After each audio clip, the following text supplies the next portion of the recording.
தென்னந்தோப்பில் நடந்த இரவு விருந்தில் அரைகுறை ஆடைகளுடன் குத்தாட்டம்.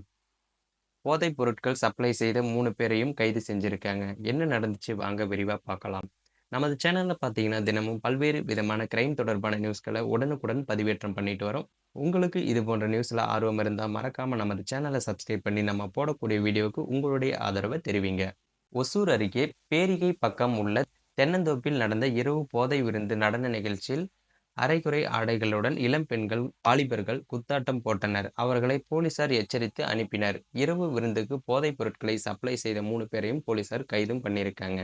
கிருஷ்ணகிரி மாவட்டம் ஓசூர் அருகே தமிழக கர்நாடகா எல்லையான கக்கனூர் சோதனைச் சாவடியில் கடந்த 24ஆம் தேதி இரவு போலீசார் வாகன சோதனையில் ஈடுபட்டிருந்தனர். அப்போது அந்த வழியாக கர்நாடகாவிலிருந்து தமிழகத்திற்குள் நுழைந்த காரை நிறுத்தினர். ஆனால் அந்த கார் நிற்காமல் மின்னல் வேகத்தில் சென்றது. இதையடுத்து போலீசார் காரை துரத்திச் சென்றனர். அப்போது அந்த கார் பேரிகை அருகே முதுகுறுக்கு கிராமத்தில் உள்ள தென்னந்தோப்பிற்குள் புகுந்தது. போலீசார் பின்தொடர்ந்து சென்று அங்கு பார்த்தபோது டிஜே சவுண்டுடன் இரவு நடன நிகழ்ச்சி நடைபெற்றுக் கொண்டிருந்தது. வெளி மாநிலத்தைச் சேர்ந்த பெண்கள், ஆண்கள் ஏராளமானோர் அரை நிர்வாண ஆடைகளுடன் போதையில் நடனமாடிக் கொண்டிருந்தனர். போலீசார் வருவதை கூட அறியாமல் குத்தாட்டம் போட்டுக் கொண்டிருந்தனர். போலீசார் அவர்களை சுற்றி வளைத்து தொடர்ந்து தன்னிலை மறந்து நடனமாடிக் கொண்டிருந்த இளைஞர்கள் மற்றும் இளம்பெண்களை பிடித்து விசாரித்தனர்.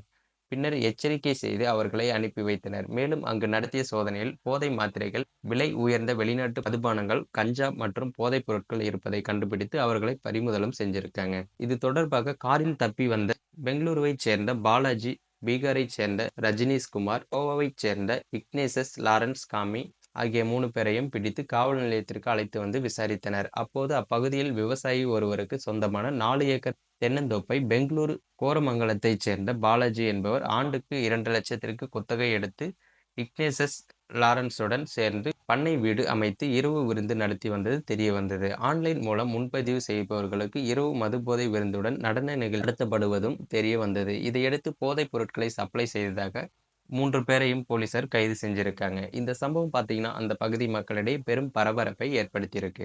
மேலும் இது போன்ற வீடியோக்களை உடனுக்குடன் காண மறக்காம நமது சேனலை சப்ஸ்கிரைப் பண்ணி தொடர்ந்து நம்ம போடக்கூடிய வீடியோவுக்கு உங்களுடைய ஆதரவை தெரிவிங்க.